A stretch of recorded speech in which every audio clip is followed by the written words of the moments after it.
La Sociedad Dominica de Medios de Comunicación, Sodomco, presenta A Pensar Más con Rosa María Palacios.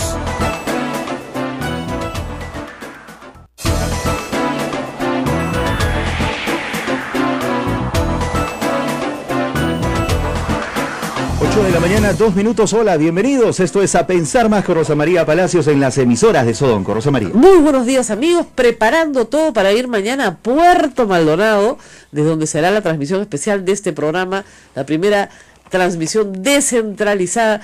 Ismael tiene una vela prendida de Santa Rosa, San Martín, San Juan Macías, todos los santos peruanos que están acá, que nos acompañan siempre, para que la transmisión salga perfecta. Yo estoy segura que si nos encomendamos a Santa Rosita, todo va a salir bien. Y yo estoy partiendo para Puerto Maldonado esta tarde temprano, así que todo organizado. Mientras tanto, acá en Lima, por supuesto, el tema del Contralor y el tema de Odebrecht son los dos temas ancla del día, ¿no? Así Uno, es. porque se supone que a partir de hoy, 1 de junio, los testimonios, las delaciones, ¿no es cierto?, efectuadas por los funcionarios de Odebrecht se van a poder hacer públicas. Sin embargo, hay que decir que esto hay que tomarlo con cautela, ¿ya? Porque el fiscal general de Brasil le ha dicho a sus pares en los distintos países del mundo que efectivamente van a poder tener acceso, pero les pide que la difusión de este material no afecte investigaciones que están en curso. Entonces, eso es bien importante. Y tiene sentido. Y tiene todo el sentido. Ustedes han visto, por ejemplo, nadie esperaba que se aprendiera al ex gobernador regional del Cusco, ¿no es cierto? Fue una operación llevada con la discreción del caso y que obtuvo un resultado. A tal punto que se detuvo a 2 personas, una fugó, pero esa va a colaborar y la otra también. Entonces, si se hacen las cosas con sigilo y rápido, sí, por supuesto, se obtienen resultados. Cuando se da mucha anticipación, ¿no es cierto?, y mucha información previa, las personas pueden ponerse a buen recaudo y desaparecer, ¿no? Entonces, eso por un lado. Y la otra cosa importante es que se está discutiendo en el mundo entero qué hacer con la empresa Odebrecht. O sea, en realidad hay un problema complicadísimo de resolver, que es ¿cuál es el futuro de esta empresa? Esta empresa, por ejemplo, en el Perú tiene concesiones. En Puente Piedra ahorita hay una protesta. Ya se está pidiendo la resolución de los contratos, ¿ya? Pero ¿qué sucede? Que esta empresa ha vendido a terceros sus participaciones en algunas concesiones en el Perú. Y si tiene en el horizonte la posibilidad de seguir haciendo negocios en el Perú, con otro nombre, con otras caras, con lo que ustedes quieran, pero tiene una vida futura en el Perú, es posible que colabore más que si se le niega una vida. Pero por otro lado es una gran inmoralidad, porque obviamente todos los peruanos dicen, a esta empresa no la queremos en el Perú, ya vino acá a hacer trampa, ya vino a coimear, no la queremos más. Entonces se plantea un dilema moral bien complicado. Mira, que Ismael se está pensando. Es que tienes toda la razón del mundo, es cierto, el planteamiento moral acá cuenta. Estamos hablando de una situación moral, la corrupción lo es. Claro, entonces es una situación moral. Tú tienes a una empresa inmoral, no la quieres más en el Perú. Lo dijo el presidente, no la queremos más en el Perú. Lógico. Pero esa empresa tiene acuerdos de largo plazo que se mantienen vigentes. Porque ha hecho hidroeléctricas, ha hecho carreteras, tiene proyectos de irrigación, de los cuales tiene participación y renta. Entonces tú decías, que venda todo y que se vaya. Muy bien. Pero al mismo tiempo tú quieres atrapar a todos los delincuentes que trabajaron con esta empresa y que recibieron coima. Y ella te los puede dar, pero te los da a cambio de que la dejes seguir trabajando. Este dilema moral es bien complejo, porque además, les explico, no hay una base legal que lo acompañe. Es decir, cuando la Fiscalía firmó un acuerdo de que no se procese a Marcelo Odebrecht en el Perú, lo ha hecho sin marco legal. No hay una ley que le permita hacer eso. Lo ha hecho porque lo ha hecho. Y el problema en la administración pública es que si tú no haces lo que la ley dice, estás en problemas. Pero si haces lo que se te ocurre, también estás en problemas, porque solo puedes hacer lo que la ley te manda hacer, a diferencia de las personas privadas.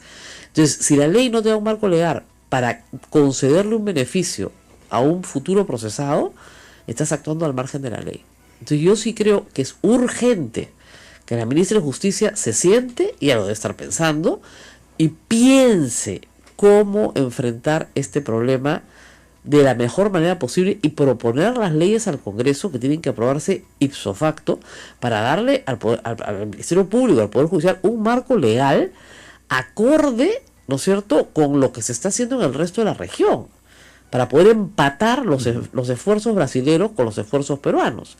Y nadie puede dudar de que en Brasil se ha hecho desde la Fiscalía y desde el Poder Judicial un esfuerzo encomiable. Normalmente la corrupción lo primero que compra es a los fiscales y a los jueces. En este caso ha logrado mantener una cierta pureza, digamos, el sistema para poder limpiarse a sí mismo. Eso es notable. Por lo tanto, yo sí creo que desde el Ministerio de Justicia, desde la ministra Marisol Perestello, que siempre nos escucha, tiene que haber una preocupación por decidir cuál va a ser el futuro de estas empresas, si es que siguen o siguen en el Perú. ¿Cómo hacemos para que paguen las reparaciones civiles que tienen que pagar? Ese es otro punto. Claro. Si no trabajan... ¿Cómo te pagan? Claro. Yo quiero que nos paguen. Entonces le quito el trabajo. Entonces, ¿cómo me van a pagar? Y la otra cosa es que el antecedente que tenemos en el Perú es lo que pasó en el año 2001. O sea, cuando cae toda una organización criminal enquistada en el poder, la colaboración eficaz fue el instrumento por el cual Matilde Pinchi Pinchi pudo hablar y otros más. Pero esa norma se hizo exactamente para ese proceso, pero no existía en el Perú colaboración eficaz, que es una figura que se usa muchísimo en otros países como en Estados Unidos, por ejemplo, ¿no es cierto? Pero esa figura no existía en el Perú, se creó en el Perú. La delación premiada que hay en Brasil se parece muchísimo a la colaboración eficaz, pero como dice Gustavo Gorriti, es colaboración eficaz con esteroides, o sea, es mucho más generosa con el primero que habla. El primero que habla, no importa que sea cabecilla, dueño, pero si habla, te cuenta todo y echa a los demás y te explica cómo es el sistema. Entonces eso hace que la investigación avance, y en la medida que la investigación avanza hacia buen puerto, es premiado, ¿no es cierto? El último que habla pierde, pues ya no tiene nada que contar, claro, ¿no? Entonces eso genera una competencia para dar información. Y sancionada si es que la información no es verdadera. Así es. También. ¿Qué le interesa a los peruanos en este momento? Que todo lo que han dicho sobre Perú se haga conocido. Así es. Ahora, acuérdense, es una sola empresa, Odebrecht. Camargo Correa ya está en un proceso similar de delación premiada. Y faltan 3 empresas más. Una muy importante, OAS, que no se ha acogido a ese proceso todavía, que lo hará en algún momento, que también tiene mucho que explicar, sobre todo para la ciudad de Lima. Entonces, es largo. No se aloquen pensando que el 1 de junio nos van a contar toda la historia. Hay que tener paciencia. Yo creo, según lo que los entendidos dicen, es que antes de un año estaría más o menos todo resuelto. Más o menos. De acá a diciembre lo más fuerte y probablemente hasta mayo, en lo que respecta a desembalse de información. Pero en lo que respecta a procesos, ustedes saben que en el Perú eso puede durar años. O sea, la extradición de Alejandro Toledo puede durar 2 años sin ningún problema. Fíjense, la extradición de Manuel Burga, a quien yo considero una persona inocente, dicho sea de paso, y que todavía no han juzgado en Estados Unidos, demoró 1 año. Y además con él preso, lo cual fue, creo yo, una injusticia manifiesta. Hoy está libre en los Estados Unidos esperando su proceso. Alejandro Toledo está libre en los Estados Unidos, no está preso en los Estados Unidos, no hay detención preventiva ya para una persona que es requerida y que no representa un peligro social. Entonces, yo creo que ahí hay que trabajar más firme también para acelerar el proceso, porque yo creo que Alejandro Toledo está jugando a la prescripción de algunos de los delitos que se le van a imputar. Y por supuesto también la Fiscalía tiene, es clarísimo, un ofrecimiento de colaboración de Maiman, que yo creo que debería aprovechar, no solamente, digamos, requiriendo a que venga al Perú, porque el hombre está sumamente enfermo, sino trasladándose al lugar donde se encuentra. Se puede hacer eso perfectamente, se ha hecho para Marcelo Odebrecht, se puede hacer perfectamente con Maiman, ofrecerle esta colaboración, mantenerlo como testigo y que les dé toda la información que tiene, porque tiene y mucha, que es incriminatoria contra Alejandro Toledo. Y por su propia declaración que leímos acá, primicia de Gustavo Gorriti también, no tiene ninguna relación hace mucho tiempo con Alejandro Toledo, parece que más bien que hay un distanciamiento, así que estaría dispuesto, más que dispuesto, a hablar y comentar y dar toda la información que tiene. O sea que esa es otra tarea pendiente que exige. Ahora, el otro tema ancla del día. ¿El Contralor? El Contralor, nuestro Contralor favorito, el Comprador General de la República, como dicen. Qué buena. Le han sacado ya ahí están las cifras. Las cifras, 44 vehículos vendidos en Lima del Equipa por $638,000. Ahora, como dice el comercio, ¿cuál es el negocio? Porque según lo que él declara, prácticamente vende los carros al mismo precio que los adquiere. Por lo tanto, prácticamente no gana nada, ¿no? Entonces, eso es rarísimo, pues. Nadie vende 44 carros para ganar $2.000 en total. Hay ahí una elusión tributaria, me parece, que debería ser investigada. Si se ven las cifras del comercio, perdónenme, en el caso de Lima ha ganado a lo largo de varios años, estamos hablando del 2009 hasta el 2016, 22.000 soles. Por eso yo decía, no, eso se da en gasto corriente, entonces, no, es un recreo. No, nadie se da el trabajo de importar carros, arreglarlos, invertir en ellos y a venderlos a un precio similar al que los adquirió. Acá hay una cosa muy rara. Y luego, también en Arequipa, ganó solamente, vendiendo 3 automóviles, $1.700. No, esto es muy raro, ¿ya? Está bien que le gusten los fierros, ¿no? Pero la verdad es que esto es rarísimo.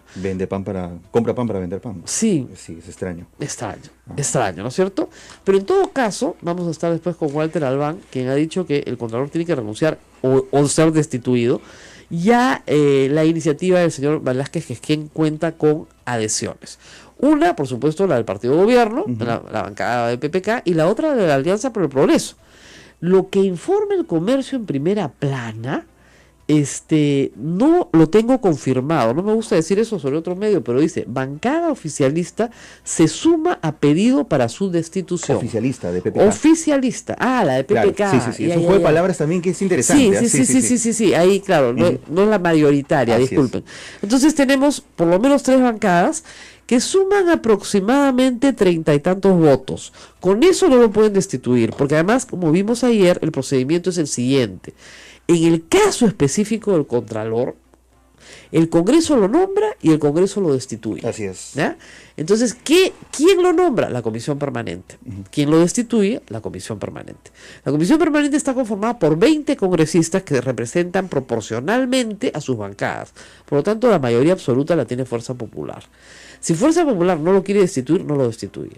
El procedimiento es sencillo, se cita al Contralor, se le leen las acusaciones que hay contra él, se defiende, se le escucha y luego se toma una resolución. ¿Por qué? Porque en el caso del Contralor, como explicamos ayer, hay una serie de faltas que, al margen de que puedan ser delitos, son faltas a su propia ley. Entonces, falta grave constituye la infracción de su propia ley. Tiene que ser destituido por falta grave por la Comisión Permanente. ¿Cuál es la falta grave? Haber incumplido su propia ley desarrollando actividad lucrativa. Basta con eso y no se necesita más. Eso es lo que propone Javier Velázquez, que es que hay precedentes, se hizo con Carmen y Gaona, injustamente creo yo, pero se hizo en el año 2001. El Tribunal Constitucional validó el trámite y estableció que sí había derecho al debido proceso porque se permite su presentación con sus abogados, su explicación y todo lo que quiera, ¿ya? Y luego se toma una determinación. Lo que es cierto es que en este momento la imagen del Contralor General de la República, que tiene que velar por la legalidad del gasto en el Perú, eso es lo que dice la Constitución, es una imagen corrupta. Y el dilema de la bancada mayoritaria en el Congreso en este caso, porque seguir apoyando al Contralor es terriblemente costoso políticamente hablando, ¿no? Yo también creo lo mismo. O sea, yo no entiendo esta demora en tomar una decisión. O están barajando nombres. De repente, pero igual pues podían barajarlos después, eso no es problema. El problema es que ellos no pueden barajar nombres. ¿Sabes qué pasa? Que la terna la presenta el presidente de la República. Pero al final ellos son los que la eligen. Claro, lo que pasa, exactamente. El presidente puede mandar ternas y que no aprueben a ninguno. Y normalmente se conversa y cuentas tus votos y hay un cabildeo, si quieres, para lograr quién es el Contralor. Pero es evidente que el señor Alarcón en este momento no reúne los requisitos de credibilidad. Y miren, él se lo buscó, o sea... Hay gente que dice, bueno, pues tiene experiencia. Sí, pero él se lo buscó. Primero, nadie lo mandó a hacer una actividad lucrativa, para empezar. Y en segundo lugar, nadie lo mandó a ponerse a la alfombra del gobierno de turno. Lo hizo con Humala, se puso a la alfombra para que lo eligieran, era el vicecontralor. Fue y les aseguró que les iba a guardar las espaldas, pues, ¿no? Claro, yo soy suyo. ¿Ya? Por eso es que los fujimoristas gritaban cuando lo eligieron, ¿no? Y ahora, una vez que la bancada fujimorista tiene la sartén por el mango para su destitución, entonces es la alfombra del fujimorismo. Entonces necesitan que Luz Salgado nadie la mire por las computadoras, listo, informe favorable. Necesitan echar al ministro de Transportes y Comunicaciones, listo, informe desfavorable. Entonces ese Contralor no nos sirve. No nos sirve porque no está mirando en todo el Perú, ¿no es cierto?, los problemas reales de corrupción que hay. Así de fácil. Entonces tiene que irse.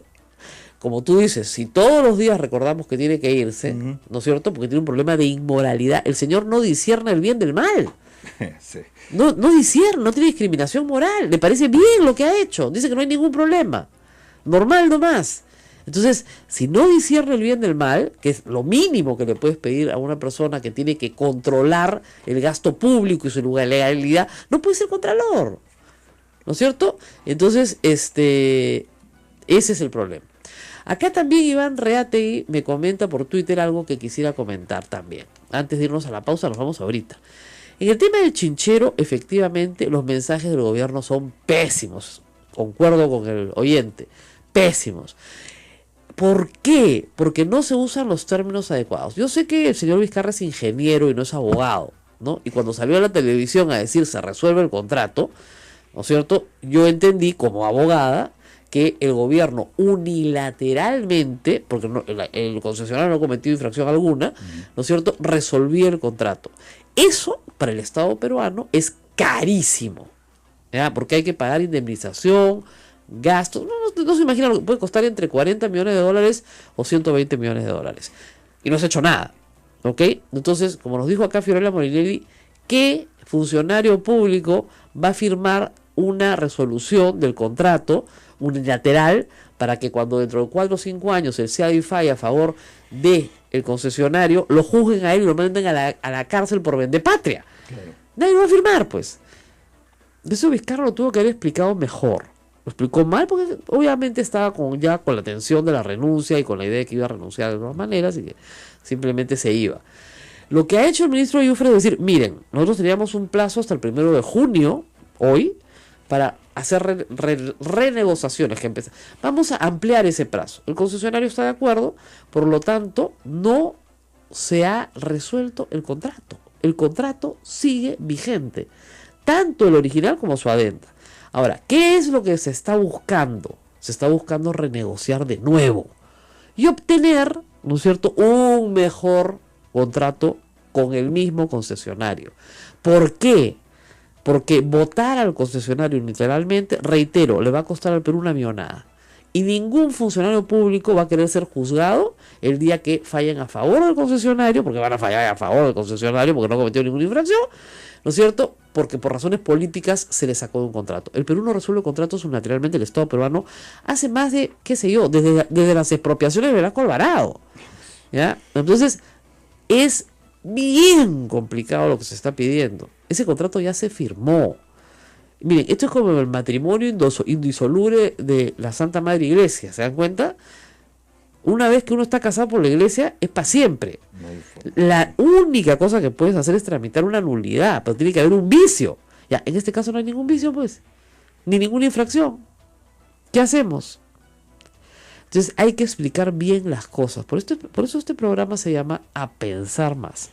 Nuestro operador está a punto de graduarse ya de derecho, más de un año escuchándome, ya está a punto de graduarse de abogado. Muy bien. Nos vamos a la pausa. Entonces ya saben qué cosa es la resolución de un contrato, es romper el contrato.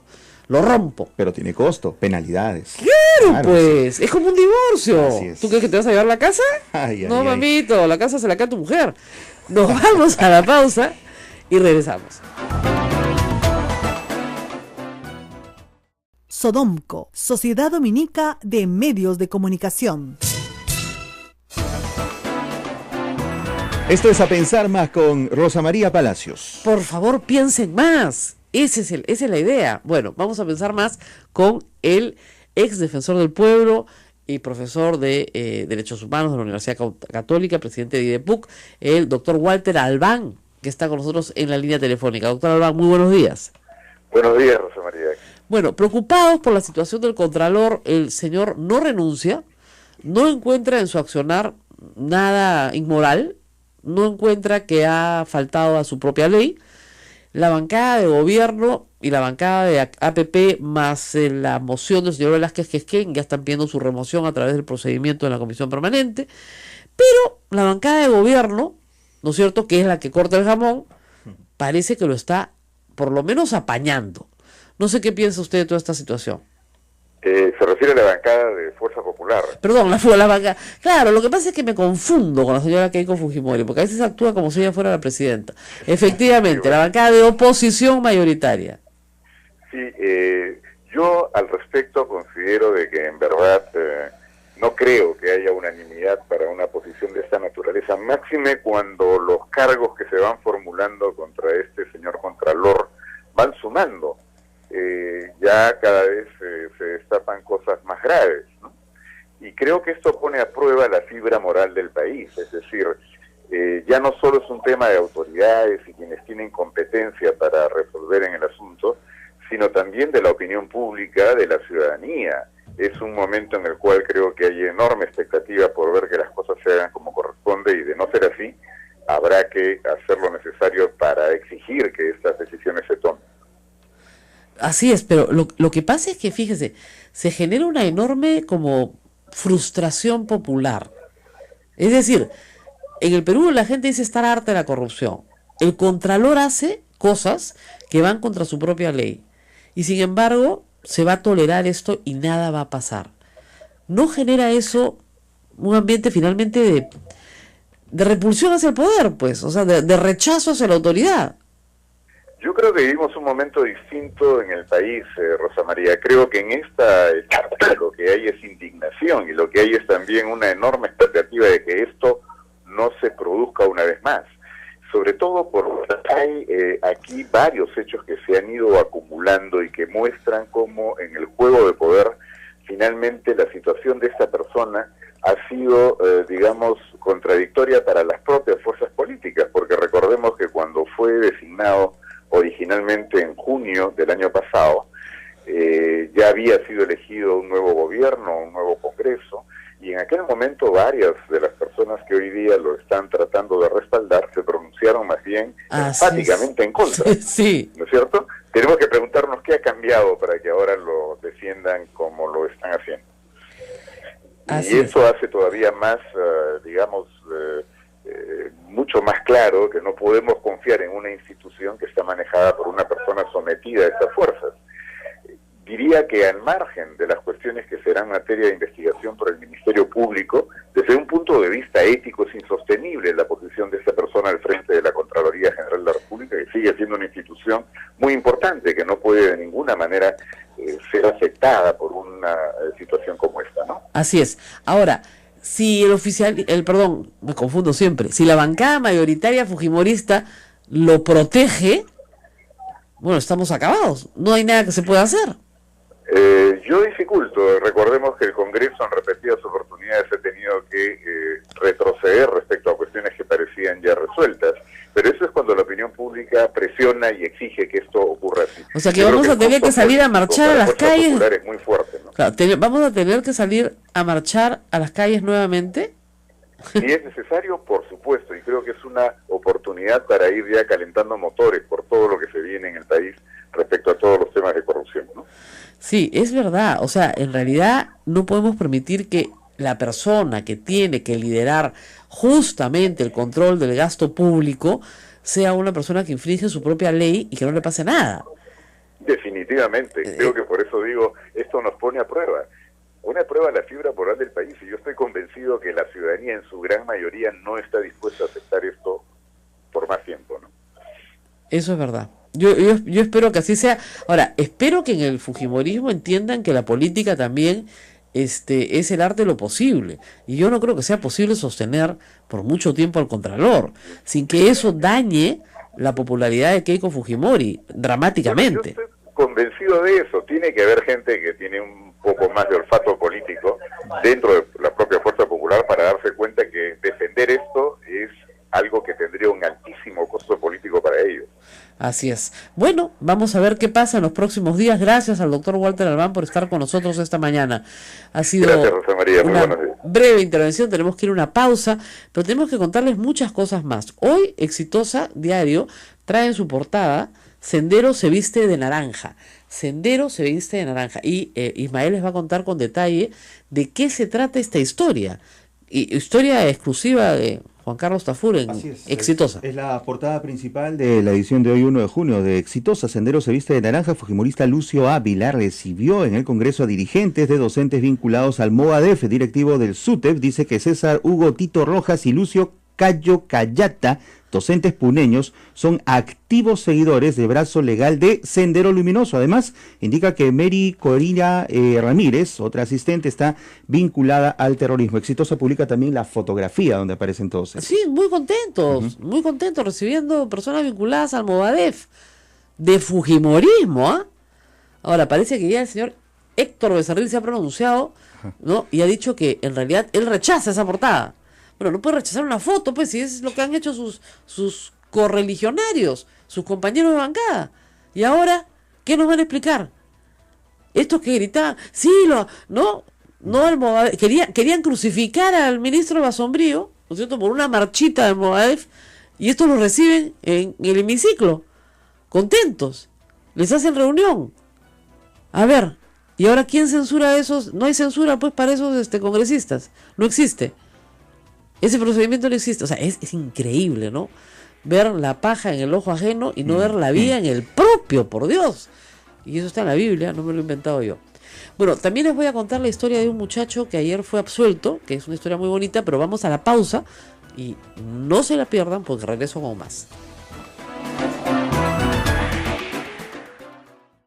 Sodomco, Sociedad Dominica de Medios de Comunicación. Es la Sociedad Dominica de Medios de Comunicación que integra Radio Santa Rosa en Lima, Radio Santo Domingo Chimbote, Radio San Martín Arequipa, Radio Veritas RTV Cusco, Radio Cepagua Cayali también y Radio Quillabamba La Convención. Y mañana Rosa María Palacios estará en Radio Madre de Dios en Puerto Maldonado. Eso, vamos a rezarle a Santa Rosita para que todo salga bien.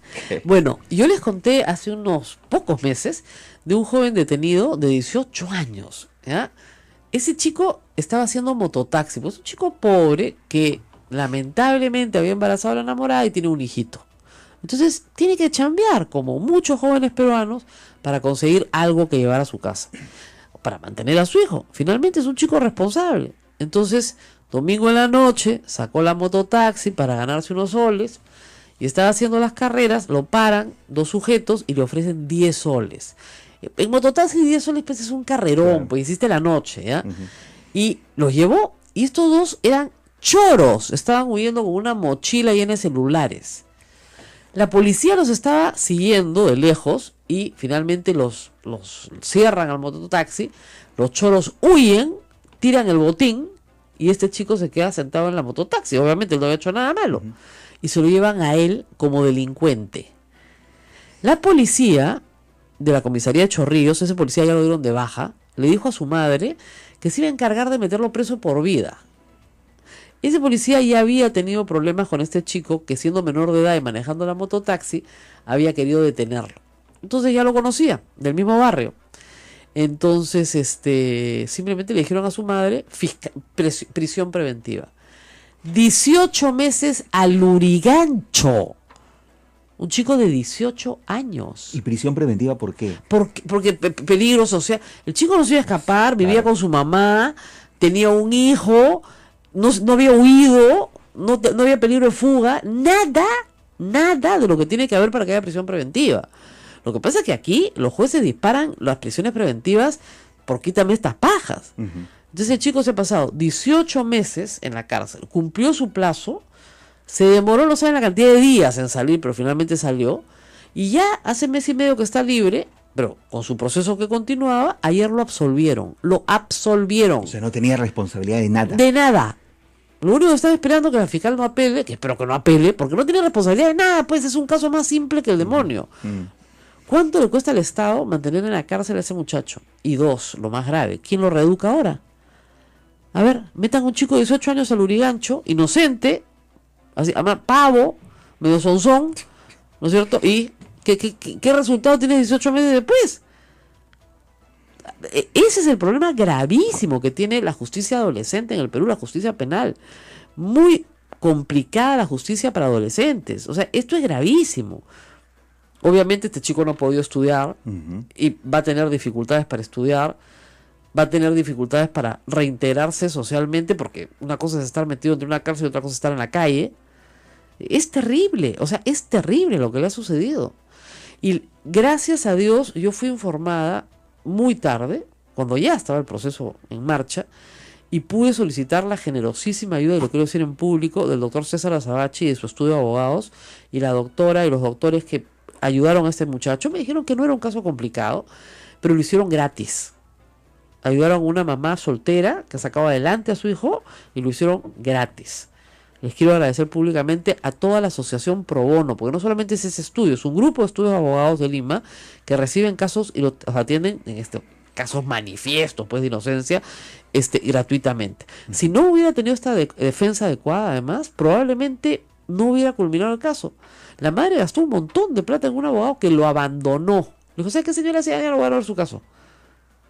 Y lo abandonó, y ahí fue donde me llamó a mí. Claro. Entonces, a lo que voy es a lo siguiente. Y ese chico, el día que fue que yo tuve que ir a pedir una prórroga de audiencia para cambio de abogado que me la concedieron, estaba rodeado de otros muchachos que, les digo, parecía un coro de niños. Dios. Estaban todos los jovencitos. Yo no dudo que pueda haber un joven psicópata sanguinario que tiene que estar en la cárcel. No lo dudo. Pero había un chico antes de que era analfabeto, que no tenía DNI, que era adicto a las drogas y había encontrado en Lurigancho un lugar donde consumir drogas sin ningún problema. No quería irse. Le dijeron, oiga, si usted dice, no, señorita, soy inocente, que sea el juicio. Estaba encantado. Analfabeto. No tenía DNI y yo creo que si hubieran hecho un peritaje tendría algún tipo de retardo. ¿Cómo puedes juzgar a una persona así? O sea, porque bueno, es un momentito, acá peritaje psiquiátrico. Este chico es inimputable. No. Y lo acusaban de posesión de droga. Y no había como... Yo escuché los hechos y dije, no hay forma de relacionarlo con los hechos. Usted sale libre de todas maneras. Ahora, después de 3 años drogándose en la cárcel. No, pues... También, 18 años. En realidad él ni siquiera sabía cuántos años tenía, para ser exactos. Vivía en los botes en Chorrillos. No, pues, o sea, ¿saben qué? Hay un momento en que te digo, un momentito, alto la acción, esto... Hay algo que no está funcionando y esto está afectando a nuestra sociedad. Ese es uno de cuántos casos que pueden estar sucediendo en estos momentos. Y esos casos la fiscalía los podría resolver en 2 minutos, los mandan al archivo y se acabó para afuera. ¿Ah? Pero es llenas y llenas y llenas las cárceles de mocosos, ¿no es cierto? Que lo único que van a aprender son maldades, ¿no es cierto? Y no ayuda absolutamente en nada. Bueno, terminó mi historia con un final feliz, pero todavía con mucho por trabajar. En el teléfono, el congresista Carlos Brus, justamente para hablar de los temas graves, el principal hoy, el del Contralor General de la República. Congresista Carlos Brus, muy buenos días. Buenos días, Rosa María, ¿cómo estás? Bueno, preocupados porque entiendo que la bancada de gobierno se ha unido a la moción presentada por el señor Velázquez Quesquén para tramitar una destitución en la Comisión Permanente del Contralor Alarcón. El problema es que el oficialismo está a favor, pero la bancada mayoritaria fujimorista parece que está apañando al Contralor. ¿Cuál es la sensación que tienen ustedes? Mi sensación es que lo están pensando. Efectivamente, la primera reacción ha sido un poco de apoyo de la bancada mayoritaria hacia el Contralor, pero al ver la cantidad de denuncias y hechos objetivos, no solamente haber ocultado una actividad lucrativa, sino ni siquiera haber presentado declaraciones por 5 años, creo que nos ha ayudado a pensar a ver si están dispuestos o no a cargar con ese fardo. Así que yo no creo que no ha decidido todavía de la bancada mayoritaria. Bueno, porque en realidad deben estarlo pensándoselo bien, porque la verdad, si no hacen algo, ante la opinión pública va a crecer una ola de indignación. Sin ninguna duda. Este caso es flagrante, digamos. Claro. No hay duda que el Contralor ha infringido su propia ley. Orgánica, ¿no? Ahora, está impedido. Se lo quiero preguntar porque varias voces dicen esto es una venganza política porque el Contralor se ha enfrentado al gobierno. Mira, esta denuncia contra el Contralor ha salido de medios de comunicación, no ha salido del Ejecutivo. Sea como fuere, es una denuncia. La pregunta es, ¿la denuncia tiene base o no? Si no la tiene, efectivamente es una campaña de desprestigio fea y del más puro estilo montesinista. Pero si tiene base la denuncia, es algo que no puede dejarse pasar. Así es. Bueno, le contaré que los puentes, la vía expresa, están de nuevo con carteles de con mis hijos no te metas, no a la ideología de género. Es decir, no sé por qué los grupos evangélicos que manejan plata y manejan estas actividades han decidido que hoy es un buen día para volver a la misma tontería. ¿Cómo reacciona el gobierno frente a esto? Tenemos una denuncia gravísima de corrupción. Hoy día, como se supone en teoría, comienza a salir la información de Odebrecht y los grupos evangélicos deciden de nuevo hacer una persecución homofóbica. ¿Qué piensa de esto? Yo no sé si es que lo están haciendo porque ayer fue el día contra la homofobia en el Perú, conmemorando la matanza que hizo el MRTA en Cayali, me parece, contra un grupo de gays a quienes asesinaron. Entonces no sé si por eso es que ellos están decidiendo justamente salir el día de hoy. Pero mira, no hay nada que destinte más una campaña que es salir a protestar contra alguien. Y contra alguien no por lo que dijo, no por lo que hizo, sino por lo que es, ¿no? Es como que yo salga a protestar contra los evangélicos, cosa que jamás se me ocurriría hacer, porque los evangélicos tienen todo el derecho de tener una vida religiosa y de creer lo que ellos quieren creer, y si algún día alguien les quiere quitar ese derecho, yo marcharé para respetar el derecho que ellos tienen. Pero no hay cosa más sucia y ruin que salir a protestar en contra de un grupo de personas solamente porque son como son. Eso es realmente terrible. Ahora, tienen un brazo en el Congreso, no solamente con pastores, sino también con legisladores del fujimorismo que han derogado una tras otra todas las protecciones a la comunidad LGTB, a las mujeres, a las personas discriminadas, en la legislación sobre seguridad ciudadana que aprobó el gobierno vía decreto legislativo. Y de verdad yo no veo una protesta fuerte del gobierno por esto. Mira, para empezar, el gobierno emitió sus decretos legislativos. Rosa María, yo desde que tengo uso de razón en la vida política, nunca he encontrado una posición de un gobierno tan predispuesto a proteger a una comunidad. Porque no, y no lo digo solamente por los decretos legislativos. En el Ministerio de la Mujer y Poblaciones Vulnerables se ha abierto una mesa para asuntos LGTBI. Tú dices, es lo más normal. Sí, esto debió haberse hecho hace años. Así es. Pero lo más antinormal es que no existía. Sí. Recién ahora, hace meses, se ha instaurado. Se ha hecho un protocolo por parte del Ministerio de Salud de atención a las personas trans en los centros de salud, que antes eran insultados, denigrados, se reían de ellos. Ahora hay un protocolo para atenderlos. Se está haciendo por el lado del Instituto Nacional de Estadística la primera encuesta de condiciones de vida y problemas de la población LGTBI, que hasta ahora nunca se había hecho. Así es. Es decir, tú ves un gobierno que suena cruel, pero considera que la población LGTBI son tan peruanas como cualquiera, cosa que todos los gobiernos anteriores debieron haber considerado. Primera vez que eso ocurre. Ahora, el Congreso ha actuado de una manera realmente, para mí, inexplicable, buscándole la cerrazón y derogando todos estos decretos que protegían a la comunidad LGTBI, porque es una población vulnerable, es una población agredida, que en 50, más del 80% opina que efectivamente son discriminados, son agredidos, y por lo tanto necesitaba protección por parte del Estado. Ahora, esto no va a quedar ahí, que ya hay una nueva iniciativa que hemos presentado el congresista Alberto de la Hunde, Indira Wilca, Marisa Glave y yo, de una ley contra los crímenes de odio y de incitación a la discriminación en sustitución de los decretos legislativos. Ahí veremos si es verdad que el fujimorismo dice que lo derogaron porque no hubo facultades para eso. Bueno, ahora estamos presentando una proyecto de ley, vamos a ver si ahora ellos se adhieren, ya que no es un problema de forma, sino de fondo, a ver si ellos se adhieren y votan por este proyecto de ley. Así es. Bueno, regresando al Contralor, hace un momento hablamos con el doctor Walter Albán, y yo le dije que si la sociedad tenía que prepararse para marchar, como ha marchado tantas veces, ¿no? La repartija, en fin. Y me dijo que sí, que deberíamos estarnos preparando para marchar si es que el Congreso no destituye al Contralor. ¿Qué piensa de esto? Yo pienso igual. Mira,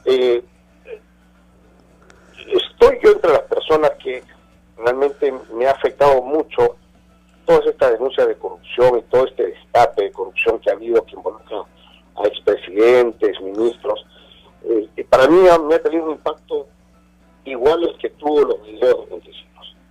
Entonces, yo soy de los que cree que de todo esto que ha ocurrido, la cosa buena que tiene que producir es una sociedad con estándares éticos más elevados. Y dentro de esta nueva sociedad que queremos construir, no podemos tener un controlador con estos cuestionamientos.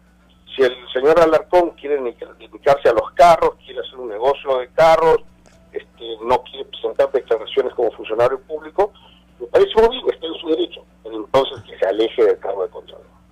Nosotros necesitamos un contralor que no solo sea, sino que parezca honesto, transparente e imparcial. Y estas condiciones no las reúne el señor Alarcón.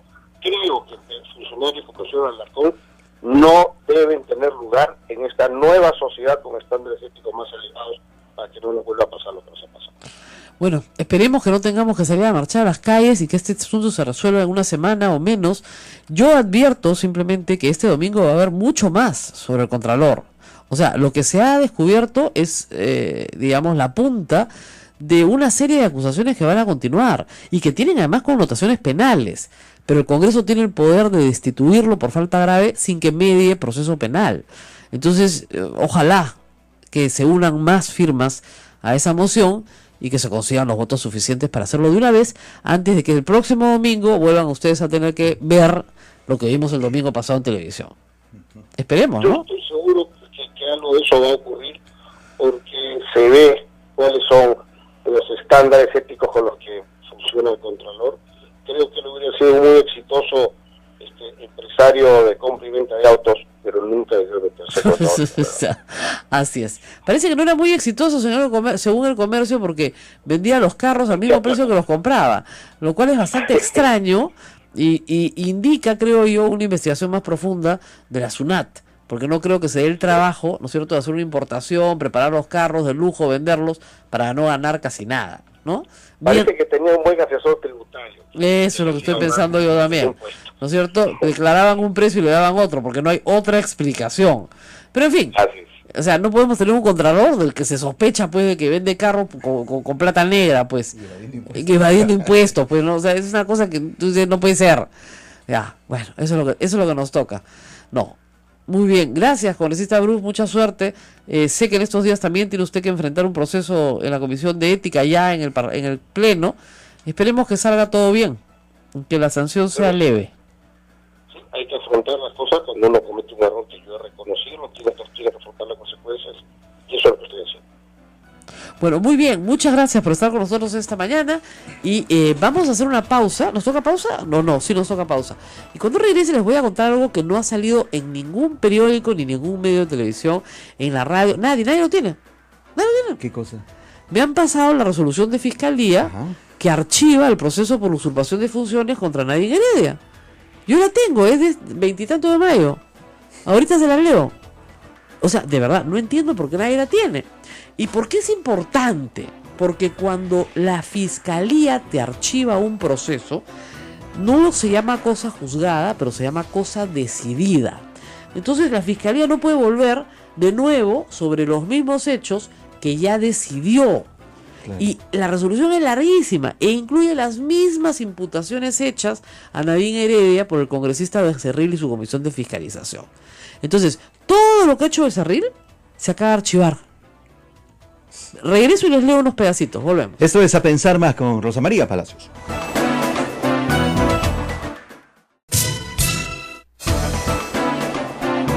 Continuamos, esto es A Pensar Más con Rosa María Palacios, 8:53. Bueno, les cuento, préstame mi celular un ratito para poderles contar. Ayer me remitieron dos resoluciones, ¿ya?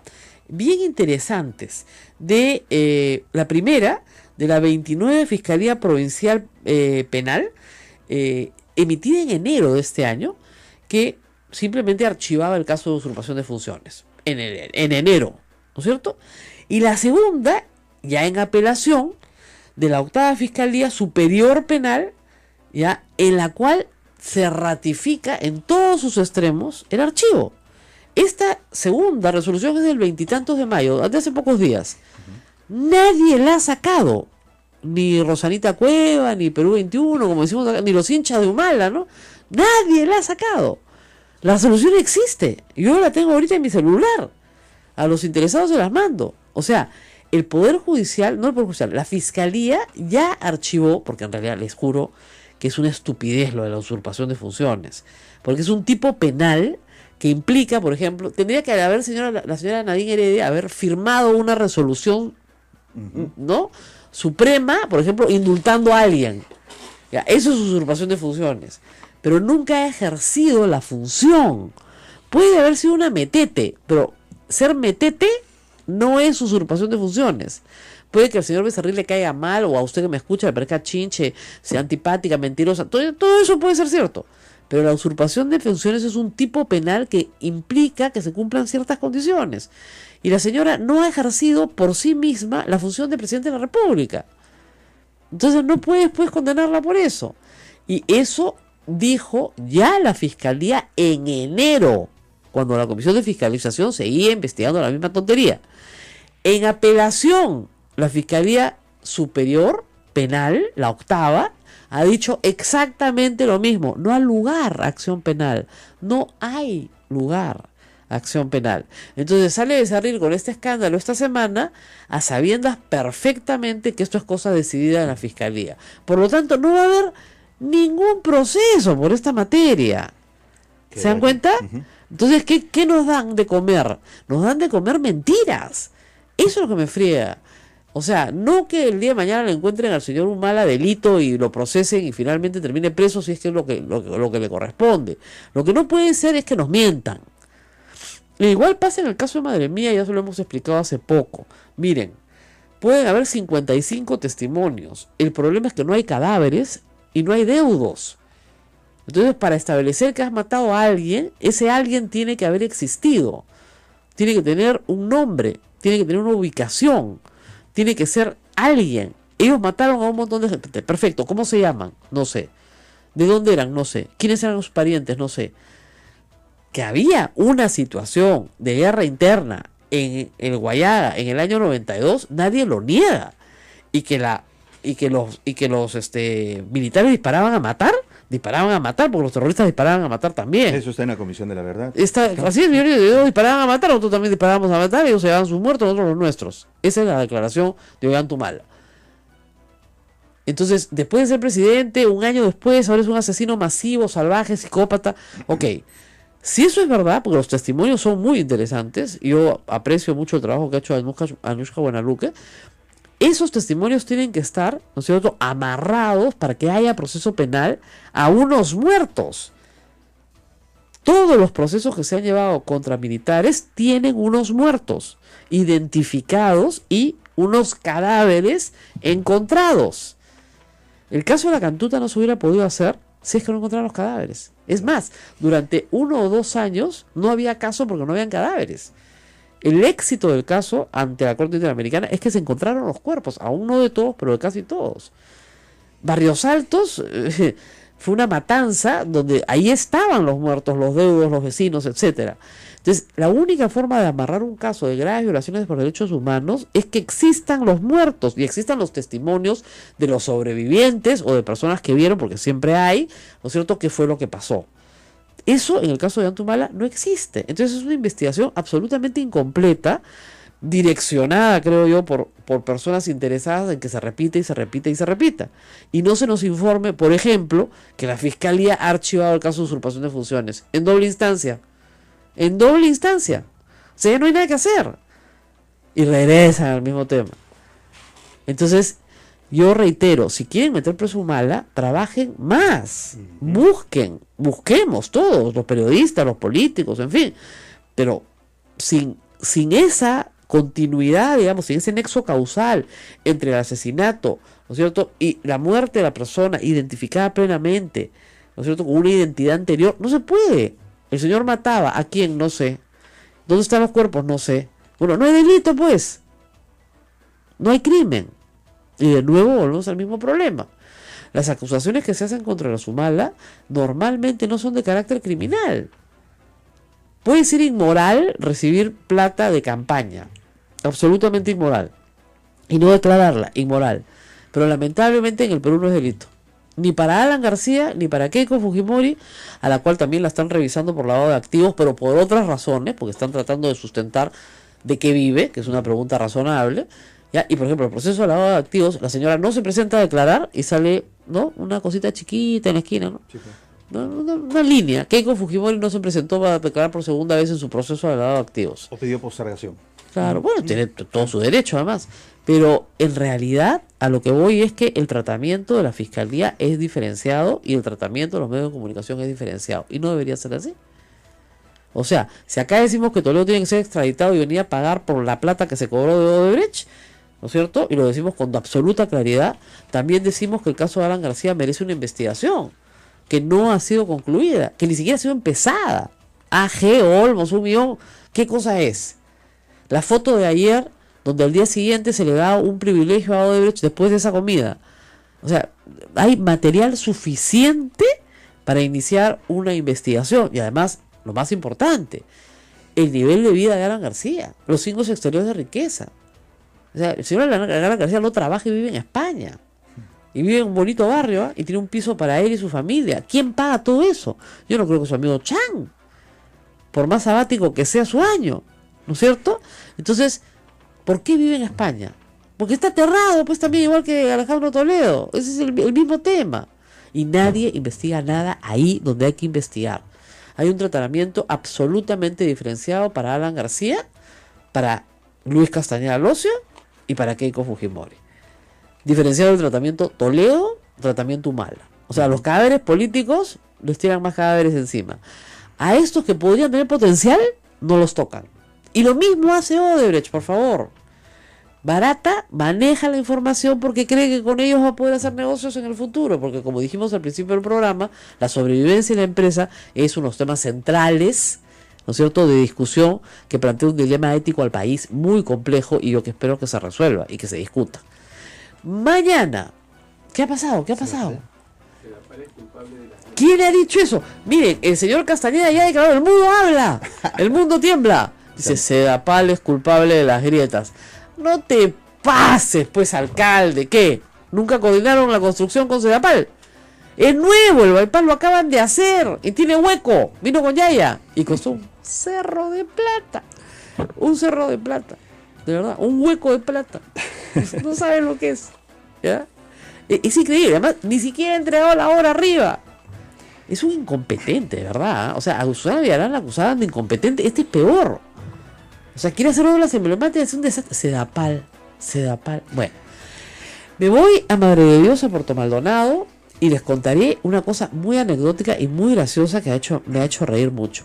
César González, el director de la radio, como ustedes saben, un misionero dominico que está muy comprometido con la labor de la radio allá, quiso para ustedes, ¿no es cierto?, conseguir una entrevista conmigo, con el presidente regional, con el gobernador regional, ¿no? Obviamente hay problemas graves en Madre de Dios, yo creo que hubiera sido muy interesante y además ejemplificador para otras regiones del país que también nos escuchan. Bueno, la respuesta del gobernador es muy graciosa. Ustedes saben lo que ha dicho. Con ella no. Yo le doy entrevista a su medio, pero con ella no. ¿Y por qué? No sé, me tienen miedo. Pues. Bueno, hay varios temas que hemos dejado pendientes y que seguramente mañana vamos a tratar con mayor detalle en Madre de Dios por su cercanía. Miren, la situación en el Brain sigue siendo tremendamente peligrosa para la seguridad de la Policía Nacional. 2 policías muertos es un hecho grave.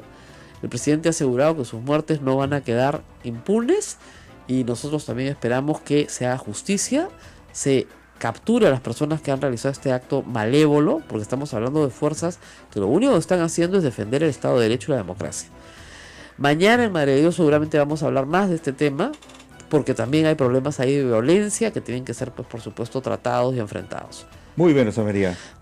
Buen viaje para mañana, un nuevo viaje.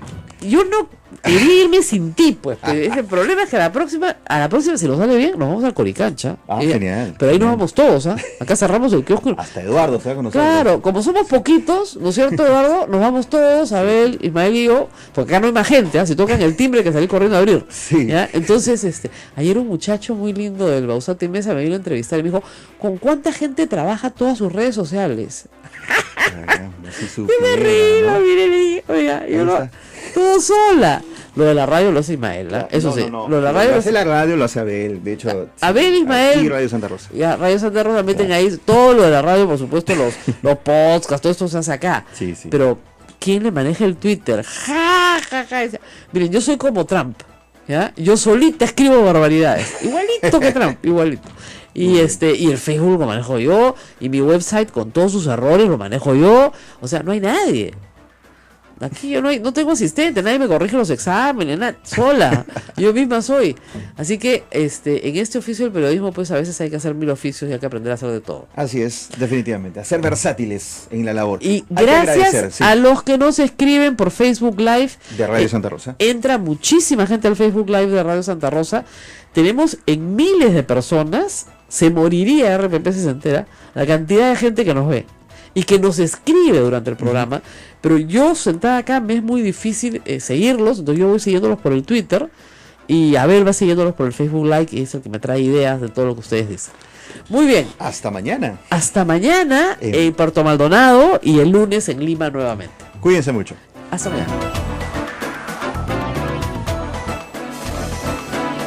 Hasta aquí, A Pensar Más con Rosa María Palacios. Este programa fue producido por la Sociedad Dominica de Medios de Comunicación, Sodomco.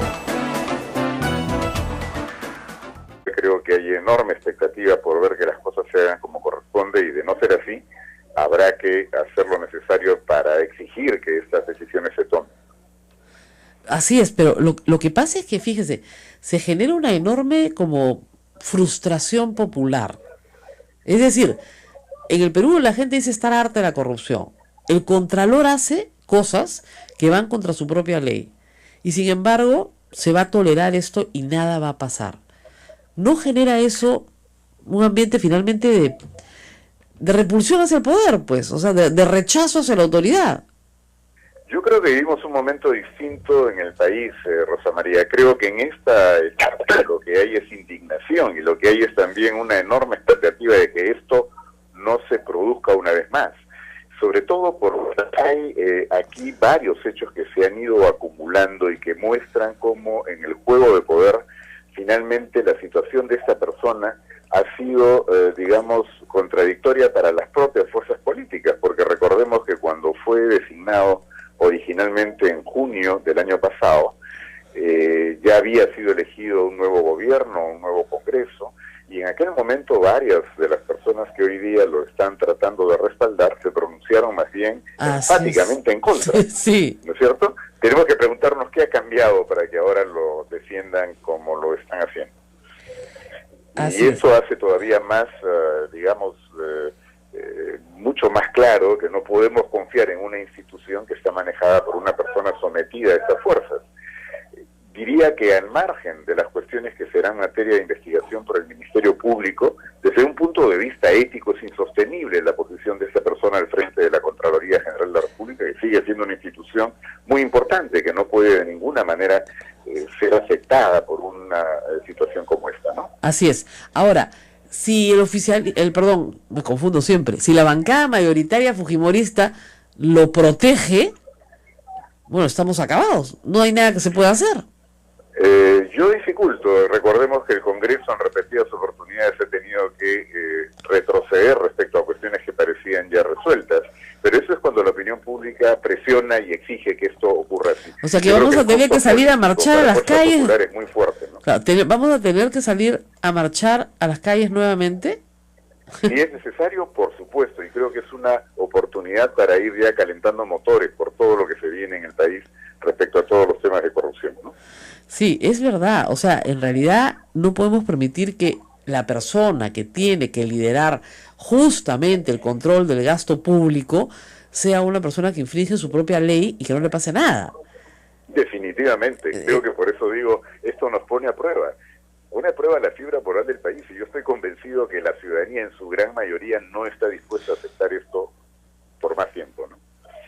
Eso es verdad. Yo espero que así sea. Ahora, espero que en el fujimorismo entiendan que la política también es el arte de lo posible. Y yo no creo que sea posible sostener por mucho tiempo al Contralor, sin que eso dañe la popularidad de Keiko Fujimori dramáticamente. Yo estoy convencido de eso. Tiene que haber gente que tiene un poco más de olfato político dentro de la propia Fuerza Popular para darse cuenta que defender esto es algo que tendría un altísimo costo político para ellos. Así es. Bueno, vamos a ver qué pasa en los próximos días. Gracias al doctor Walter Albán por estar con nosotros esta mañana. Ha sido Gracias, Rosa María. Muy una buenos días. breve intervención. Tenemos que ir a una pausa, pero tenemos que contarles muchas cosas más. Hoy, Exitosa Diario trae en su portada Sendero se viste de naranja. Sendero se viste de naranja. Y Ismael les va a contar con detalle de qué se trata esta historia. Y historia exclusiva de Juan Carlos Tafur en Exitosa. Es la portada principal de la edición de hoy 1 de junio de Exitosa. Sendero se viste de naranja. Fujimorista Lucio Ávila recibió en el Congreso a dirigentes de docentes vinculados al MOADEF. Directivo del SUTEP dice que César Hugo Tito Rojas y Lucio Cayo Cayata, docentes puneños, son activos seguidores del brazo legal de Sendero Luminoso. Además, indica que Mary Corina Ramírez, otra asistente, está vinculada al terrorismo. Exitosa publica también la fotografía donde aparecen todos ellos. Sí, muy contentos, muy contentos recibiendo personas vinculadas al Movadef de Fujimorismo, ¿ah? Ahora, parece que ya el señor Héctor Becerril se ha pronunciado, ¿no? Y ha dicho que en realidad él rechaza esa portada. Bueno, no puede rechazar una foto, pues, si es lo que han hecho sus correligionarios, sus compañeros de bancada. Y ahora, ¿qué nos van a explicar? Estos que gritaban, sí, no el Movadef, querían crucificar al ministro Basombrío, ¿no es cierto?, por una marchita del Movadef, y estos lo reciben en el hemiciclo, contentos, les hacen reunión. A ver, ¿y ahora quién censura a esos? No hay censura, pues, para esos congresistas, no existe. Ese procedimiento no existe. O sea, es increíble, ¿no? Ver la paja en el ojo ajeno y no ver la vida en el propio, por Dios. Y eso está en la Biblia, no me lo he inventado yo. Bueno, también les voy a contar la historia de un muchacho que ayer fue absuelto, que es una historia muy bonita, pero vamos a la pausa y no se la pierdan porque regreso con más. Sodomco, Sociedad Dominica de Medios de Comunicación. Es la Sociedad Dominica de Medios de Comunicación que integra Radio Santa Rosa en Lima, Radio Santo Domingo Chimbote, Radio San Martín Arequipa, Radio Veritas RTV Cusco, Radio Cepagua Cayali también y Radio Quillabamba La Convención. Y mañana Rosa María Palacios estará en Radio Madre de Dios en Puerto Maldonado. Eso, vamos a rezarle a Santa Rosita para que todo salga bien. Bueno, yo les conté hace unos pocos meses de un joven detenido de 18 años, ¿ya? Ese chico estaba haciendo mototaxi, pues un chico pobre que lamentablemente había embarazado a la enamorada y tiene un hijito. Entonces tiene que chambear, como muchos jóvenes peruanos, para conseguir algo que llevar a su casa, para mantener a su hijo. Finalmente es un chico responsable. Entonces, domingo en la noche, sacó la mototaxi para ganarse unos soles y estaba haciendo las carreras, lo paran dos sujetos y le ofrecen 10 soles. En mototaxi 10 soles pues es un carrerón, claro. Pues hiciste la noche, ¿ya? Y los llevó, y estos dos eran choros. Pero al final ellos son los que lo eligen. Claro, lo que pasa, exactamente, el presidente puede mandar ternas y que no aprueben a ninguno. Y normalmente se conversa y cuentas tus votos y hay un cabildeo, si quieres, para lograr quién es el contralor. Pero es evidente que el señor Alarcón en este momento no reúne los requisitos de credibilidad. Y miren, él se lo buscó, o sea, hay gente que dice, bueno, pues tiene experiencia. Sí, pero él se lo buscó. Primero, nadie lo mandó a hacer una actividad lucrativa, para empezar. Y en segundo lugar, nadie lo mandó a ponerse de alfombra del gobierno de turno.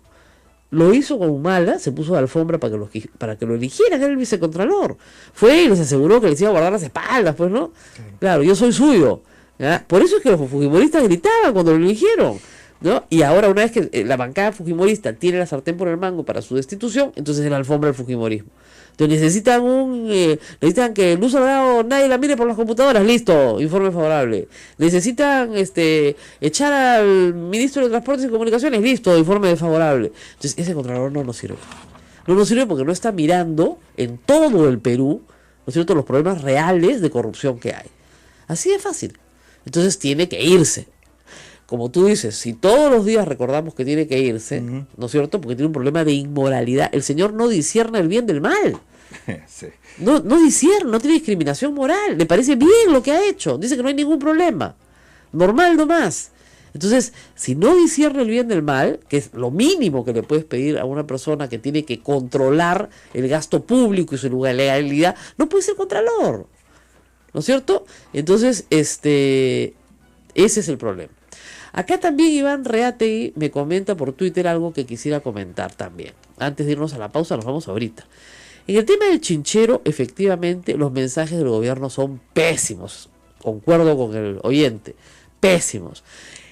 ¿Por qué? Porque no se usan los términos adecuados. Yo sé que el señor Vizcarra es ingeniero y no es abogado, ¿no? Y cuando salió a la televisión a decir se resuelve el contrato, ¿no es cierto? Yo entendí como abogada que el gobierno unilateralmente, porque el concesionario no ha cometido infracción alguna, ¿no es cierto?, resolvía el contrato. Eso para el Estado peruano es carísimo, ¿ya? Porque hay que pagar indemnización, gastos, no se imagina lo que puede costar entre 40 millones de dólares o 120 millones de dólares. Y no se ha hecho nada, ¿ok? Entonces, como nos dijo acá Fiorella Molinelli, ¿qué funcionario público va a firmar una resolución del contrato unilateral para que cuando dentro de 4 o 5 años el CADI falle a favor de el concesionario, lo juzguen a él y lo manden a la cárcel por vendepatria? Claro. Nadie lo va a firmar, pues. Eso Vizcarra lo tuvo que haber explicado mejor. Lo explicó mal porque obviamente estaba con la tensión de la renuncia y con la idea de que iba a renunciar de todas maneras y que simplemente se iba. Lo que ha hecho el ministro Yufre es decir, miren, nosotros teníamos un plazo hasta el 1 de junio, hoy, para hacer renegociaciones que empiezan. Vamos a ampliar ese plazo. El concesionario está de acuerdo, por lo tanto, no se ha resuelto el contrato. El contrato sigue vigente, tanto el original como su adenda. Ahora, ¿qué es lo que se está buscando? Se está buscando renegociar de nuevo y obtener, ¿no es cierto?, un mejor contrato con el mismo concesionario. ¿Por qué? Porque votar al concesionario unilateralmente, reitero, le va a costar al Perú una millonada. Y ningún funcionario público va a querer ser juzgado el día que fallen a favor del concesionario, porque van a fallar a favor del concesionario porque no cometió ninguna infracción, ¿no es cierto? Porque por razones políticas se le sacó de un contrato. El Perú no resuelve contratos unilateralmente, el Estado peruano hace más de, qué sé yo, desde las expropiaciones de Velasco Alvarado, ¿ya? Entonces, es bien complicado lo que se está pidiendo. Ese contrato ya se firmó. Miren, esto es como el matrimonio indisoluble de la Santa Madre Iglesia, ¿se dan cuenta? Una vez que uno está casado por la iglesia, es para siempre. La única cosa que puedes hacer es tramitar una nulidad, pero tiene que haber un vicio. Ya, en este caso no hay ningún vicio, pues, ni ninguna infracción. ¿Qué hacemos? Entonces hay que explicar bien las cosas. Por eso este programa se llama A Pensar Más. Nuestro operador está a punto de graduarse de derecho, más de un año escuchándome, ya está a punto de graduarse de abogado. Muy bien. Nos vamos a la pausa. Entonces ya saben qué cosa es la resolución de un contrato, es romper el contrato. Lo rompo. Pero tiene costo, penalidades. Claro, pues, sí. Es como un divorcio. ¿Tú crees que te vas a llevar la casa? No, mamito, la casa se la queda tu mujer. Nos vamos a la pausa y regresamos. Sodomco, Sociedad Dominica de Medios de Comunicación. Esto es A Pensar Más con Rosa María Palacios. Por favor, piensen más. Esa es la idea. Bueno, vamos a pensar más con el ex defensor del pueblo y profesor de Derechos Humanos de la Universidad Católica, presidente de IDEPUC, el doctor Walter Albán, que está con nosotros en la línea telefónica. Doctor Albán, muy buenos días. Buenos días, Rosa María. Bueno, preocupados por la situación del Contralor, el señor no renuncia, no encuentra en su accionar nada inmoral, no encuentra que ha faltado a su propia ley. La bancada de gobierno y la bancada de APP más la moción del señor Velázquez Quesquén ya están pidiendo su remoción a través del procedimiento de la comisión permanente, pero la bancada de gobierno, ¿no es cierto?, que es la que corta el jamón, parece que lo está por lo menos apañando. No sé qué piensa usted de toda esta situación. Se refiere a la bancada de Fuerza Popular. Perdón, la bancada. Claro, lo que pasa es que me confundo con la señora Keiko Fujimori, porque a veces actúa como si ella fuera la presidenta. Efectivamente, la bancada de oposición mayoritaria. Sí, yo al respecto considero de que en verdad no creo que haya unanimidad para una posición de esta naturaleza, máxime cuando los cargos que se van formulando contra este señor Contralor Contralor van sumando. Ya cada vez se destapan cosas más graves, ¿no? Y creo que esto pone a prueba la fibra moral del país, es decir, ya no solo es un tema de autoridades y quienes tienen competencia para resolver en el asunto, sino también de la opinión pública, de la ciudadanía. Es un momento en el cual... Estaban huyendo con una mochila llena de celulares. La policía los estaba siguiendo de lejos y finalmente los cierran al mototaxi, los choros huyen, tiran el botín y este chico se queda sentado en la mototaxi. Obviamente él no había hecho nada malo. Y se lo llevan a él como delincuente. La policía de la comisaría de Chorrillos, ese policía ya lo dieron de baja, le dijo a su madre que se iba a encargar de meterlo preso por vida. Ese policía ya había tenido problemas con este chico que, siendo menor de edad y manejando la mototaxi, había querido detenerlo. Entonces ya lo conocía, del mismo barrio. Entonces simplemente le dijeron a su madre prisión preventiva. 18 meses al Lurigancho. Un chico de 18 años. ¿Y prisión preventiva por qué? Porque peligro social. El chico no se iba a escapar, vivía con su mamá, tenía un hijo, no había huido, no había peligro de fuga, nada de lo que tiene que haber para que haya prisión preventiva. Lo que pasa es que aquí los jueces disparan las prisiones preventivas por quítame estas pajas. Entonces el chico se ha pasado 18 meses en la cárcel, cumplió su plazo, se demoró no saben la cantidad de días en salir, pero finalmente salió, y ya hace mes y medio que está libre, pero con su proceso que continuaba, ayer lo absolvieron. O sea, no tenía responsabilidad de nada. De nada. Lo único que estaba esperando que la fiscal no apele, que espero que no apele, porque no tiene responsabilidad de nada, pues es un caso más simple que el demonio. ¿Cuánto le cuesta al Estado mantener en la cárcel a ese muchacho? Y dos, lo más grave, ¿quién lo reeduca ahora? A ver, metan a un chico de 18 años al Lurigancho, inocente, así, además, pavo, medio sonzón, ¿no es cierto? ¿Y qué resultado tiene 18 meses después? Ese es el problema gravísimo que tiene la justicia adolescente en el Perú, la justicia penal. Muy complicada la justicia para adolescentes. O sea, esto es gravísimo. Obviamente este chico no ha podido estudiar y va a tener dificultades para estudiar, va a tener dificultades para reintegrarse socialmente, porque una cosa es estar metido entre una cárcel y otra cosa es estar en la calle. Es terrible, o sea, es terrible lo que le ha sucedido. Y gracias a Dios yo fui informada muy tarde, cuando ya estaba el proceso en marcha, y pude solicitar la generosísima ayuda, y lo quiero decir en público, del doctor César Azabachi y de su estudio de abogados, y la doctora y los doctores que ayudaron a este muchacho. Me dijeron que no era un caso complicado, pero lo hicieron gratis. Ayudaron a una mamá soltera que sacaba adelante a su hijo y lo hicieron gratis. Les quiero agradecer públicamente a toda la asociación Pro Bono, porque no solamente es ese estudio, es un grupo de estudios de abogados de Lima que reciben casos y los atienden en casos manifiestos pues de inocencia gratuitamente. Si no hubiera tenido esta defensa adecuada, además, probablemente no hubiera culminado el caso. La madre gastó un montón de plata en un abogado que lo abandonó. Le dijo, ¿sabes qué, señora? Ya no voy a dar su caso. Y lo abandonó, y ahí fue donde me llamó a mí. Claro. Entonces, a lo que voy es a lo siguiente. Y ese chico, el día que fue que yo tuve que ir a pedir una prórroga de audiencia para cambio de abogado, que me la concedieron, estaba rodeado de otros muchachos que, les digo, parecía un coro de niños. Dios. Estaban todos los jovencitos. Yo no dudo que pueda haber un joven psicópata sanguinario que tiene que estar en la cárcel. No lo dudo.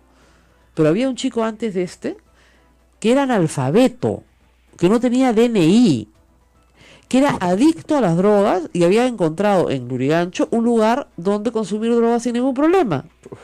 No quería irse. Le dijeron, oiga, si usted dice, no, señorita, soy inocente, que sea el juicio. Estaba encantado. Analfabeto. No tenía DNI y yo creo que si hubieran hecho un peritaje tendría algún tipo de retardo. ¿Cómo puedes juzgar a una persona así? O sea, porque bueno, es un momentito, acá peritaje psiquiátrico. Este chico es inimputable. No. Y lo acusaban de posesión de droga. Y no había como... Yo escuché los hechos y dije, no hay forma de relacionarlo con los hechos. Usted sale libre de todas maneras.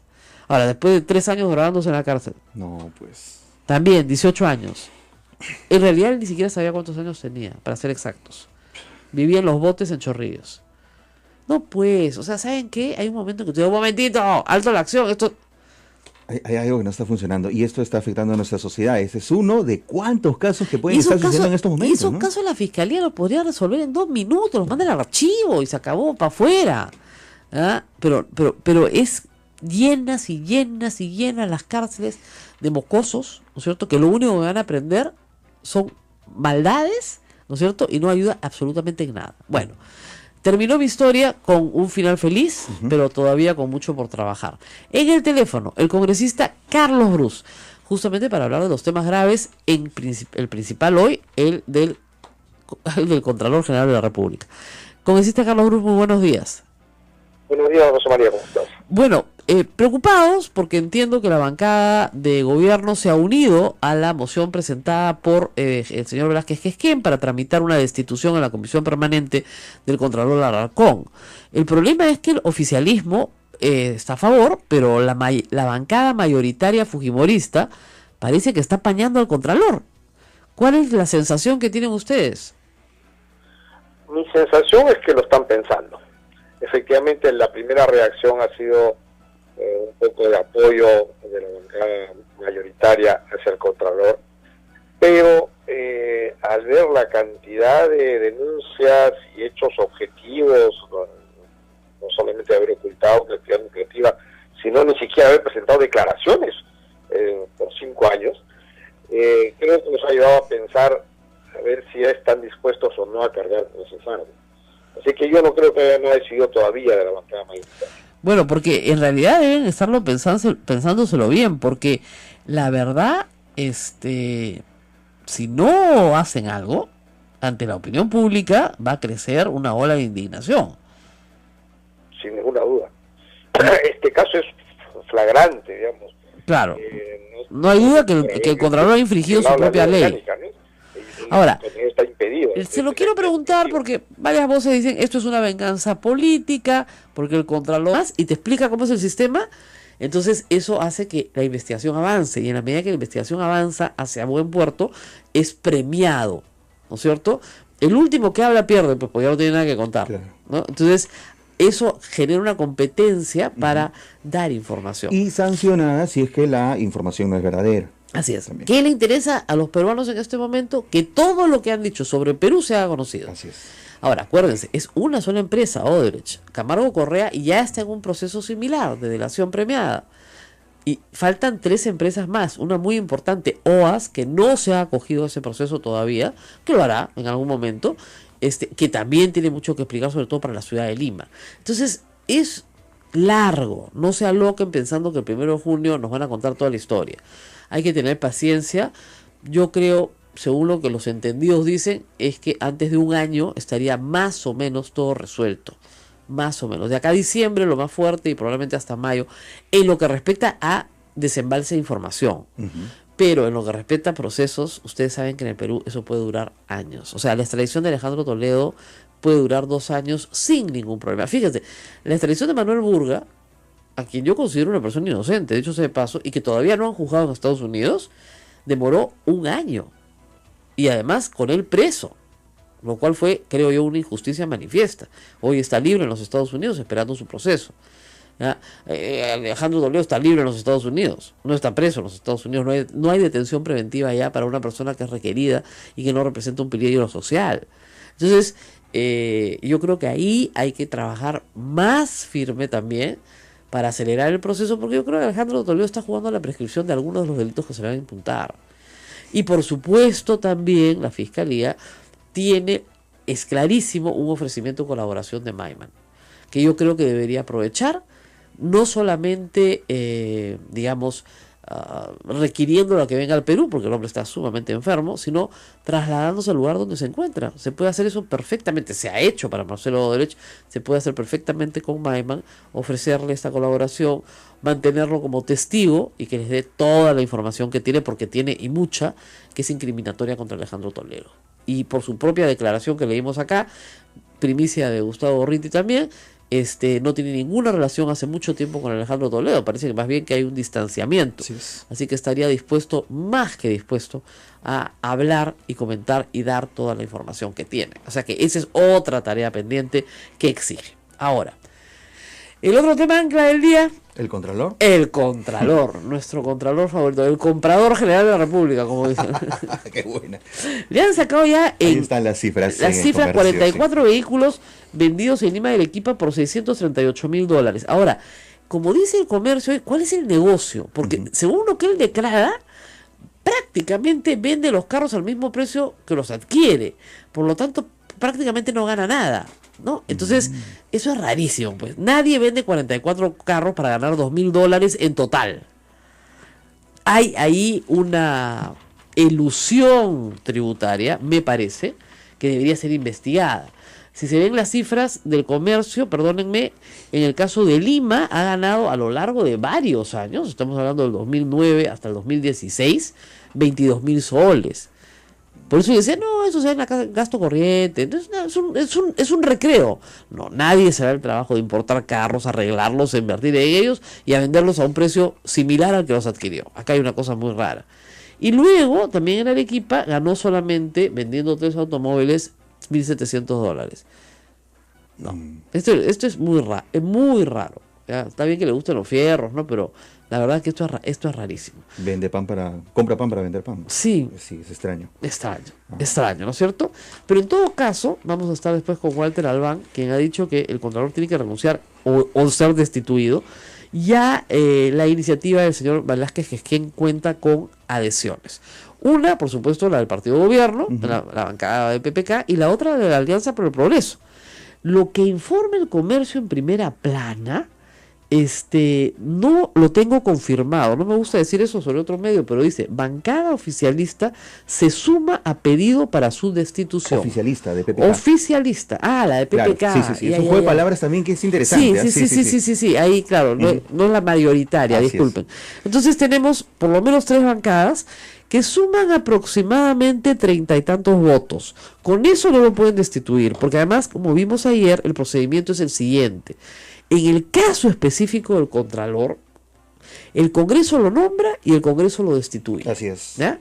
Entonces, ¿quién lo nombra? La Comisión Permanente. ¿Quién lo destituye? La Comisión Permanente. La Comisión Permanente está conformada por 20 congresistas que representan proporcionalmente a sus bancadas. Por lo tanto, la mayoría absoluta la tiene Fuerza Popular. Si Fuerza Popular no lo quiere destituir, no lo destituye. El procedimiento es sencillo, se cita al Contralor, se le leen las acusaciones que hay contra él, se defiende, se le escucha y luego se toma una resolución. ¿Por qué? Porque en el caso del Contralor, como explicamos ayer, hay una serie de faltas que, al margen de que puedan ser delitos, son faltas a su propia ley. Entonces, falta grave constituye la infracción de su propia ley. Tiene que ser destituido por falta grave por la Comisión Permanente. ¿Cuál es la falta grave? Haber incumplido su propia ley desarrollando actividad lucrativa. Basta con eso y no se necesita más. Eso es lo que propone Javier Velázquez, que es que hay precedentes, se hizo con Carmen y Gaona, injustamente creo yo, pero se hizo en el año 2001. El Tribunal Constitucional validó el trámite y estableció que sí había derecho al debido proceso porque se permite su presentación con sus abogados, su explicación y todo lo que quiera. ¿Ya? Y luego se toma una determinación. Lo que es cierto es que en este momento la imagen del Contralor General de la República, que tiene que velar por la legalidad del gasto en el Perú, eso es lo que dice la Constitución, es una imagen corrupta. Y el dilema de la bancada mayoritaria en el Congreso en este caso, porque seguir apoyando al Contralor es terriblemente costoso políticamente hablando, ¿no? Yo también creo lo mismo. O sea, yo no entiendo esta demora en tomar una decisión. O están barajando nombres. De repente, pero igual pues podían barajarlo después, eso no es problema. El problema es que ellos no pueden barajar nombres. ¿Sabes qué pasa? Que la terna la presenta el presidente de la República. La Sociedad Dominica de Medios de Comunicación, Sodomco, presenta A Pensar Más con Rosa María Palacios.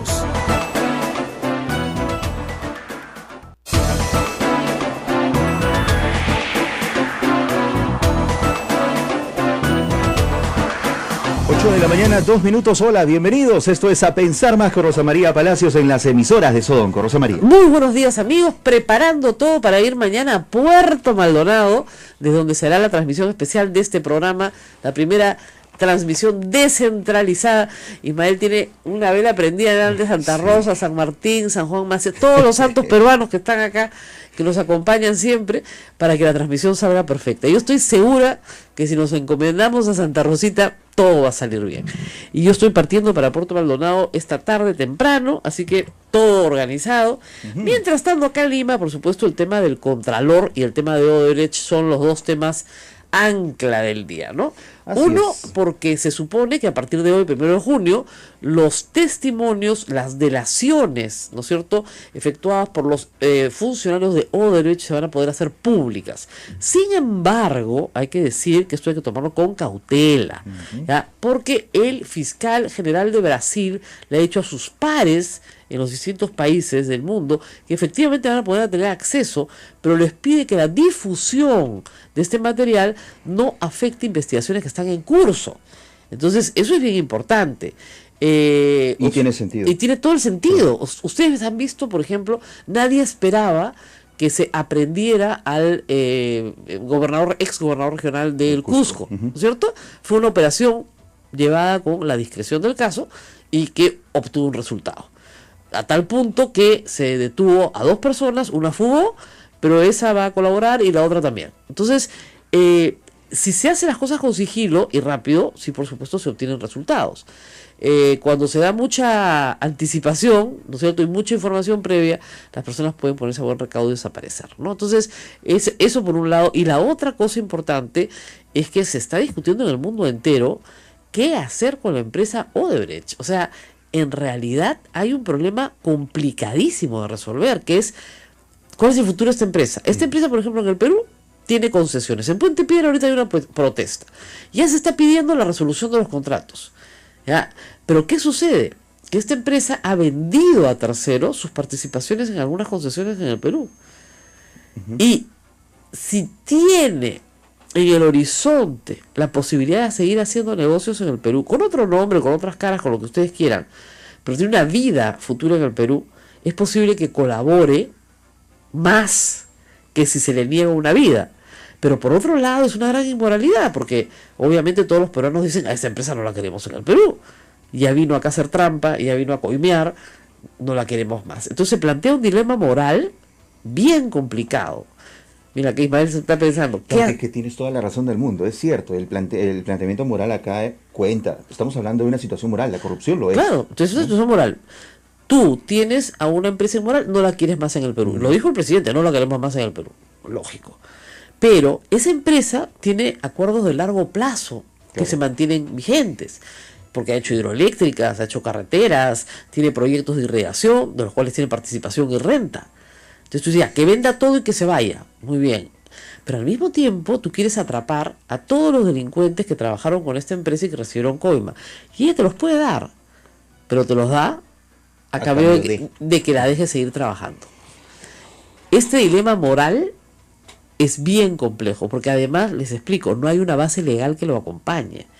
Es decir, cuando la Fiscalía firmó un acuerdo de que no se procese a Marcelo Odebrecht en el Perú, lo ha hecho sin marco legal.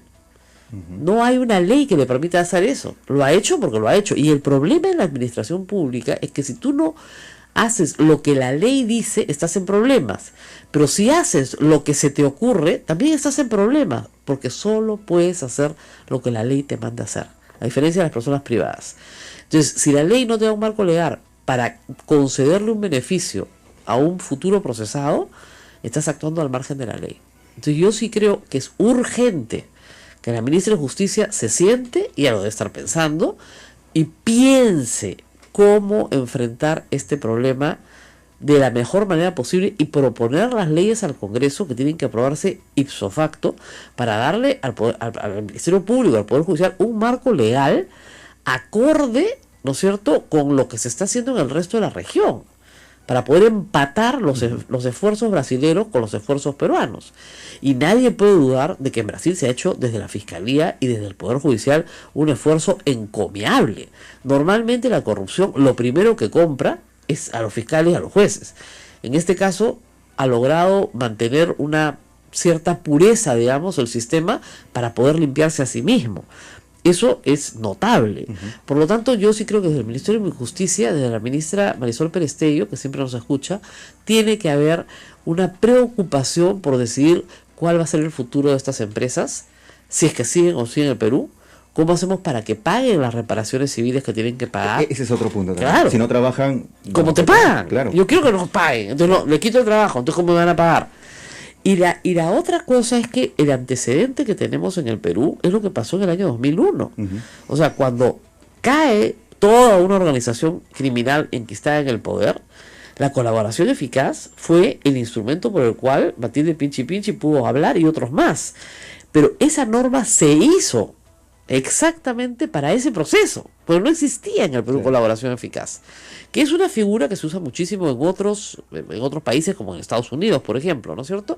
Pero esa figura no existía en el Perú, se creó en el Perú. La delación premiada que hay en Brasil se parece muchísimo a la colaboración eficaz, pero como dice Gustavo Gorriti, es colaboración eficaz con esteroides, o sea, es mucho más generosa con el primero que habla. El primero que habla, no importa que sea cabecilla, dueño, pero si habla, te cuenta todo y echa a los demás